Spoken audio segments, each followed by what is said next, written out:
दोस्तों, आप सभी को 24 दिसंबर का नमस्कार। और ये पुनौती भरा वर्ष, अब 6-7 दिन बचे हैं। देखें क्या क्या आपदाएं, क्या क्या मुसीबतें आती हैं। वैसे तो ठंड के लोग मस्ती ले रहे हैं, कोई कोविड की मस्ती ले रहे हैं, नेता लोग सत्ता और कुर्सी की मजा ले रहे हैं, मस्ती ले रहे हैं। हमारे किसान आंदोलनरत हैं, हमारे नौजवान नौकरी की तलाश में मस्त हैं, और बाकी जो जनता है वो सभी, चाहे वो मीडियम फैमिली हो, चाहे छोटे हों या बड़े हों, वो सब अपने अपने जगह पे मस्त हैं। और जो इंटेलेक्चुअल्स हैं, जो बुद्धिजीवी कहलाते हैं, वो टेलीविज़न के ऊपर अपना डिबेट में या देश विदेश की भ्रमण पे मस्त हैं, घरों में मस्त हैं। तो इस तरह से सभी भारत के अंदर लोग मस्ती में हैं। तो लोग रहो मस्ती में, आग लगे बस्ती में, यही हालत है हमारे कमोबेश भारत की। और ऐसी सूरत में आपसे दुख पे रोना अच्छा नहीं लगता। हम लोग मानवाधिकार और भ्रष्टाचार की किताब की कोट्स लगातार पढ़ रहे हैं, सुना रहे हैं आपको। आज आय से अधिक संपत्ति रखने की अनदेखी करने वाले भ्रष्टाचार का मुख्य बिंदु हैं, उस पर थोड़ी बात कर लें। तो आय से अधिक संपत्ति का होना एक बहुत बड़ा अपराध है। खासकर सरकारी पद पर रहने वाले व्यक्ति यदि ऐसा करते हैं तो यह अत्यंत ही गंभीर बात है। आय से अधिक संपत्ति के मसले पर कुछ राज्य के पूर्व मुख्यमंत्रियों पर केस भी चल रहे हैं। इसी के साथ साथ कई अधिकारी आय से अधिक संपत्ति के मामले में सजा भी पा चुके हैं। इसके बावजूद इस तरह का भ्रष्टाचार कम होने का नाम नहीं ले रहा।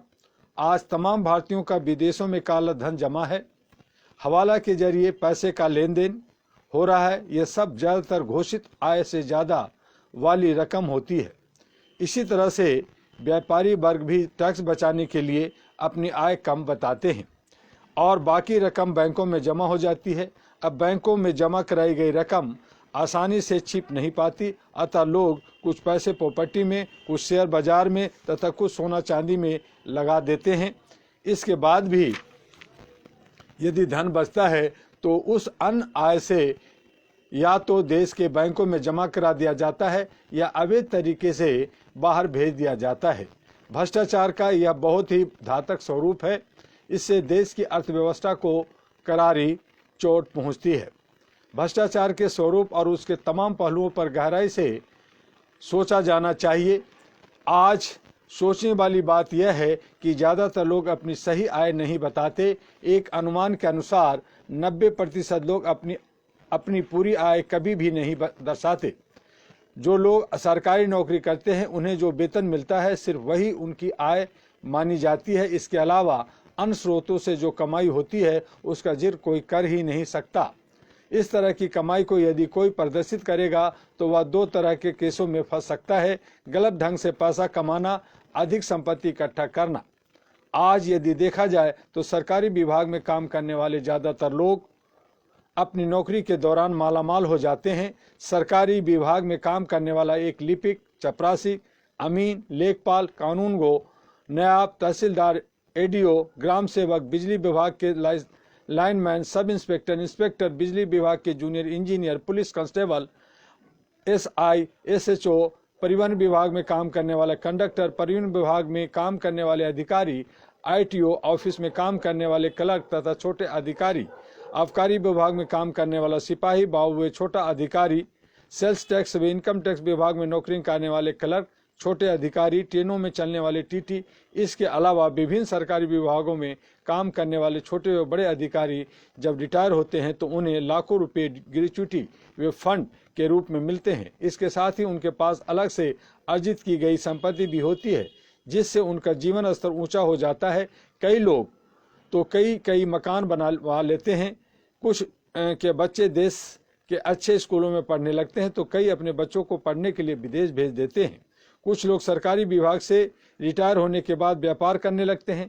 कहने का तात्पर्य यह है कि इन विभागों में काम करने वाले छोटे व बड़े कर्मचारी मालामाल हो जाते हैं, जबकि इसी तरीके से निजी फर्मों में काम करने वाले चपरासी कर्मचारी, छोटे बड़े अधिकारी जीवन भर काम करते रहते हैं। उनका गुजारा बड़ी मुश्किल से हो पाता है और रिटायरमेंट के बाद उनकी जिंदगी और भी दुर्लभ हो जाती है। मीडिया में काम करने वाले छोटे या बड़े कर्मचारी, फैक्ट्रियों में काम करने वाले मजदूर वे कर्मचारी रिटायर होने के बाद किस तरह अपनी जिंदगी बिताते हैं, इसका वर्णन करने की जरूरत नहीं है। अगर सरकारी विभाग के कर्मचारी को ऊपरी इनकम नहीं होती है तो वे सिर्फ अपने वेतन के बल पर कैसे आलीशान मकान बनवा लेते हैं, गाड़ियां खरीद लेते हैं, अपना जीवन स्तर ऊंचा कर लेते हैं। सभी कर्मचारी या अधिकारी भ्रष्ट तरीके से पैसा नहीं कमाते हैं, परंतु ज्यादातर लोग ऐसा करते हैं। इस बात से लोग सहमत हों या ना हों, यह मेरा अपना निजी मत है। आय से अधिक संपत्ति जमा करने से रोकने के लिए कानून भी बने हैं, परंतु लोग कानून को धत्ता बताकर अपना काम करते रहते हैं। हमारे देश में ऊपरी इनकम की जो कल्चर विकसित हुई है वह कल्चर आज समाज में ग्राह हो चुकी है। लोग इसे बुरा नहीं मानते। लोगों ने मान लिया है कि ऐसा तो होता ही है, यह स्थिति ही घातक है। जब ज्यादातर लोग यह मानने लगते हैं कि जब स्थिति नहीं बदल सकती, तब जो लोग इस तरह की स्थिति को बदलने के लिए संघर्ष करते हैं तो उनका भी मनोबल टूट जाता है और वे भी उसी धारा में शामिल हो जाते हैं। यह एक अटूट सिलसिला बन गया है। आज जो हमारे देश में मध्यम वर्गीय उच्च वर्गीय समाज में किसी भी तरीके से अधिक पैसा कमाने वाले को ज्यादा बुद्धिमान व समझदार माना जाता है। यहाँ तक कि उसकी पत्नी, बेटा बेटी, पड़ोसी, रिश्तेदार भी उसकी ऊपरी कमाई करने की कला को योग्यता मान लेते हैं। जो लोग कमाई नहीं कर पाते उनके परिवार के लोग ताना देते हैं और कहते हैं, अमुक व्यक्ति को देखो, वह कितने कम समय में इतना पैसा कमा लिया, कितना आलीशान मकान बनवा लिया। एक आप हो कि समय पर अपने बच्चों की फीस तक नहीं दे पाते और न ही अपने मकान का किराया समय पर चुका पाते हो। ऐसे ताने सुनने को मिल जाते हैं। इसी तरह के से उद्योग जगत के लोग भी अपनी सही आय को छिपाकर कम आय दिखाते हैं। छोटे बड़े व्यापारी भी चार्टर्ड अकाउंटेंट के सामने अपनी रकम आय बताकर उनसे अपने हिसाब के लेखा जोखा तैयार करवा लेते हैं। सरकारी नौकरी करने वाले लोग यदि अपनी आय छिपाते हैं, व्यापार करने वाले लोग अपनी आय कम दिखाते हैं, तो ये दोनों ही तरह के अपराध हैं और ये सबसे बड़े भ्रष्टाचार माने जा सकते हैं। इस तरह के भ्रष्टाचार को रोकने के लिए जहां सरकार को सही सख्ती बरतने की जरूरत है, वहीं समाज में इस तरह की बुराइयों को दूर करने के लिए नए तरह के एक आंदोलन की जरूरत है। जिस देश में गांधी, डॉक्टर अब्दुल कलाम, असफ अली, सरदार पटेल जैसे लोग पैदा हुए, उस देश में लोग पैसे के लिए अपने ईमान से दगा करते हैं तथा देश के साथ भी अन्याय करते हैं। यह सोचकर ही मन भर आता है, यदि लोग अपनी सही आय दिखाते तो देश को आज विश्व बैंक के अन्य स्रोतों से धन उधार लेने की जरूरत नहीं पड़ती। हमारे देश में विदेशों से काला धन वापस लाने के लिए आज भी आंदोलन चल रहा है।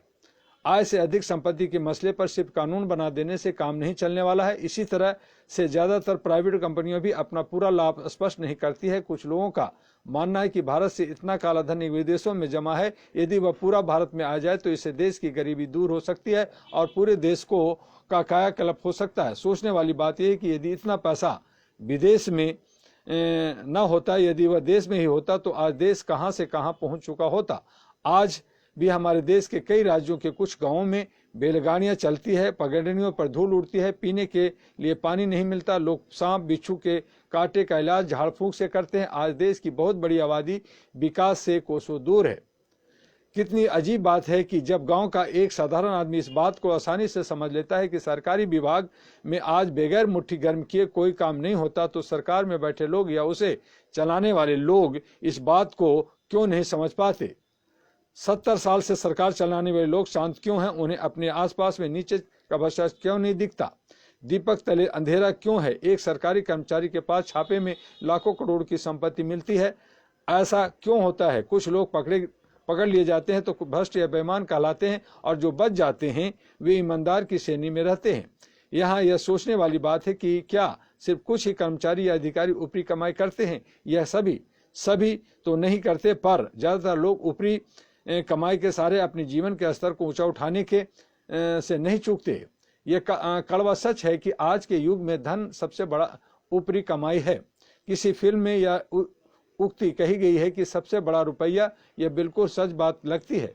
आज जो ज्यादा धनवान है वही प्रभावशाली है, वही बुद्धिमान है, वही यशस्वी है, वही लोगों को राह दिखाने वाला धन बन गया है। आज हमारा समाज किस दशा में जा रहा है, इस पर सोचने वाला कोई नहीं है। सिर्फ एक नेता, 2 नेता या 10 नेता के ईमानदार होने से कुछ नहीं होगा। यदि सारे मंत्री भी ईमानदार हो जाएंगे तब भी कुछ नहीं होने वाला। जब मंत्री ईमानदार होंगे, सरकार का मुखिया ईमानदार होगा, सचिव ईमानदार होंगे, विभिन्न अधिकारी ईमानदार होंगे, सरकारी विभाग में काम करने वाले अधिकारी से लेकर चपरासी तक ईमानदार होंगे, तभी बात बन सकती है। यह भी उसी तरह है जिस तरह से मजबूत दीवार की एक ईंट निकाल देने से उसमें छेद दिखाई पड़ने लगता है और धीरे धीरे बगल की ईंट भी कमजोर हो जाती है। बाद में यदि उसे भी निकाल दिया जाए तो दीवार और भी कमजोर हो जाती है। सिर्फ नेता या मंत्री ईमानदार हुए, अधिकारी ईमानदार नहीं हुए, कर्मचारी ईमानदार नहीं हुए तो ऊपरी फरमान मानों को पढ़ने के बाद उसे फाइलों में कैद कर दिया जाता है। कैद से जब पैसा चलता है तो वह प्रधानमंत्री की संतुष्टि वे आदेश से संबंधित मंत्रालय के द्वारा भेजा जाता है। इसके बाद उससे में प्रमुख सचिव और उसके सहायक सभी मिलकर के उसकी जो है बंटवार कर देते हैं। जिला स्तर से गांव तक पहुंचने में कई तरह के लोग होते हैं। इस बीच में पूरा रुपया गांव तक नहीं पहुंच पाता, जिसे एक पूर्व प्रधानमंत्री मान भी चुके हैं। महात्मा गांधी रोजगार गारंटी योजना एक अत्यंत ही प्रभावशाली योजना है। यदि इस योजना को सही तरीके से कार्यान्वित किया गया होता, कार्य के दिनों की संख्या में मजदूरी बढ़ाकर इसे लागू किया होता तो आज देश की स्थिति काफी अच्छी होती। परंतु इस योजना में भी तमाम खामियां हैं, उसे दूर करने में भी सरकार को बरसों लग गए। आज भी लोग किसी न किसी तरीके से इस योजना का पूरा पैसा सही लोगों तक नहीं पहुंचा रहे हैं। देश में लोगों के स्वास्थ्य, शिक्षा, पेयजल, महिलाओं और बुजुर्गों के कल्याण तथा गरीबों की सहायता के लिए तमाम योजनाएं चलाई जा रही है। दशकों से चल रही इन योजनाओं से कुछ लोग लाभान्वित जरूर हुए हैं, परंतु ये योजना सही तरीके से कार्यान्वित नहीं हुआ। आज हमारा देश जापान, दक्षिण कोरिया, चीन, कनाडा से पीछे कतई नहीं होता।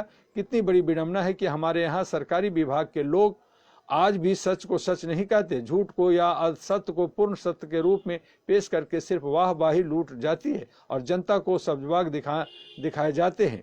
तमाम राजनीतिक दल जनता से वादे करते हैं, वे कभी राज्य में तो कभी केंद्र में सत्ता में आते हैं, परंतु जन आकांक्षाओं पर खरे उतरने की बजाय वे सिर्फ अपनी कमाई और भलाई में अपना समय व्यर्थ करते हैं। भ्रष्टाचार की गंगा इतनी ज्यादा लंबी, चौड़ी और गहरी हो गई है कि अब उसे साफ करने के लिए बड़े से बड़े लोगों के पसीने छूट रहे हैं। कल्पना करने की बात है, जब देश की पवित्र नदी गंगा जमुना को साफ नहीं किया जा सका तो भ्रष्टाचार की गंगा जमुना को कैसे साफ किया जा सकता है। हमारे यहाँ स्थिति आज बद से बदतर हो गई है। आय से अधिक संपत्ति रखने वालों की फहरिस्त काफी लंबी है, परंतु हमारे यहाँ न तो किसी सरकार न ही प्राइवेट एजेंसी के पास कोई पैमाना है या न कोई फार्मूला है जिससे यह पता लगाया जा सके कि किसके पास आय से अधिक संपत्ति है, किसके पास नहीं है, कौन झूठ बोल रहा है, कौन सच बोल रहा है। झूठ और सच तो नैतिकता की बात होती है। आज नैतिकता की बात करने वाले लोग पिछड़ी मानसिकता के माने जाते हैं। ऐसी स्थिति में अब सरकार को ही इसके लिए कड़ाई से प्रयास करना होगा। इसके लिए स्वयंसेवी संगठनों की मदद ली जा सकती है। आय से अधिक संपत्ति किस व्यक्ति के पास है उसकी सूचना सरकारी विभाग के लोग जल्दी नहीं देते। इसके लिए प्राइवेट एजेंसियां या स्वयंसेवी संगठनों से सहायता लेकर सरकार को गलत ढंग से पैसा कमाने पर रोक लगा सकती है। जो गलत ढंग से पैसा कमाते हैं वे इसका इस्तेमाल इसी समाज में करते हैं। वे अपनी हैसियत को बढ़ाते हैं, अपने परिवार की हैसियत को बढ़ाते हैं, डींगे हाँकते हैं। यदि किसी सरकारी कर्मचारी की आय 25 से 30 हजार रुपये है और उसके परिवार में 7 से 8 सदस्य हैं तो बड़ी मुश्किल से ही गुजारा हो सकता है। परंतु यह देखा गया है कि सरकारी कर्मचारी के परिवार में बच्चे अच्छे स्कूलों में पढ़ते हैं, जहां 1000 रुपये प्रति माह की फीस होती है। उनके बच्चे कारों में चलते हैं, उनकी पत्नियां शॉपिंग में प्रति माह हजार रुपए खर्च करती है। ऐसे लोगों के बारे में आसपास के लोग जानते हैं और सरकारी विभाग के लोग भी इन सब चीजों को रोज देखते हैं और जानते हैं, परंतु वे कुछ नहीं कर पाते। यदि निजी एजेंसियां और स्वयंसेवी संगठनों को यह जिम्मेदारी दी जाए कि वे आय से अधिक संपत्ति होने वे ज्यादा खर्च करने की सूचना सरकारी विभाग तक पहुंचाए और इस सूचना के मिलने के बाद इसकी जांच भी सरकारी व निजी एजेंसियां मिलकर करे, इसके बाद इसकी सूचना उच्च स्तर पर इनकम टैक्स को भेजी जाए और विभागीय कार्यवाही के लिए भी इसकी सूचना विभाग को दी जाए। ऐसा करने से लोग गलत ढंग से धन कमाने से बचने का प्रयास करेंगे। आज हमारे समाज में दिखावे की प्रवृत्ति बढ़ गई। व्यक्ति को अपने आय के अनुसार जीवन जीने के लिए अपने आप को तैयार करना चाहिए तथा किसी की देखा देखी करके गलत ढंग से पैसा नहीं कमाना चाहिए। इस तरह की सोच लोगों के विकास करने के लिए समाज में प्रबुद्ध वर्ग के लोग अब अन्य सभी संगठनों से सहायता ली जा सकती है। सबसे बड़ी जरूरत है कि विदेशों में जमा करने वाले धन को शीघ्र वापस लाया जाए और जिन जिन लोगों के धन जमा है उन लोगों के नामों का खुलासा किया जाना चाहिए। आय से अधिक संपत्ति रखने वालों के मसले पर आयकर विभाग को अन्य सरकारी विभाग से मदद लेनी चाहिए। सरकार को इस मसले पर कानून को और सख्त बनाना चाहिए।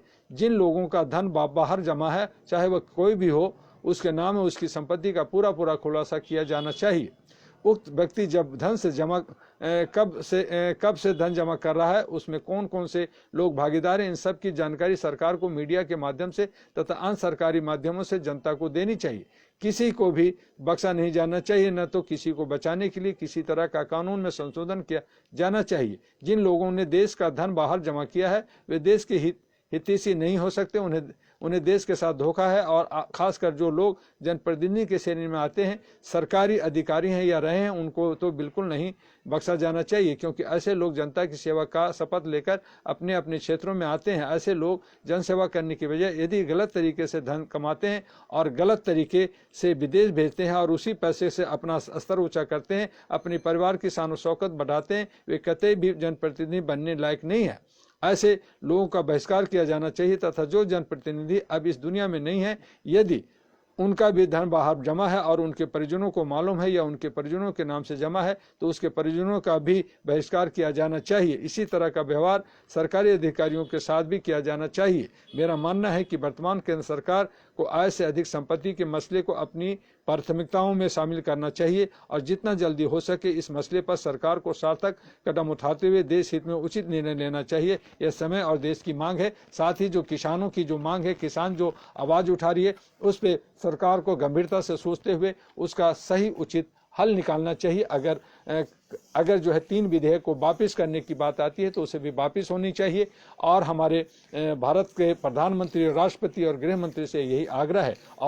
और अंत में आज का शुभ विचार जो मैं पहले कहता था वो आज मैं कह रहा हूं कि freedom starts in the mind, not by cutting ropes. और इसके साथ ही आज बस इतना ही। कल फिर हम मिलेंगे 1 बजे। आपका डॉक्टर इमू दुआ। जय हिंद, जय भारत।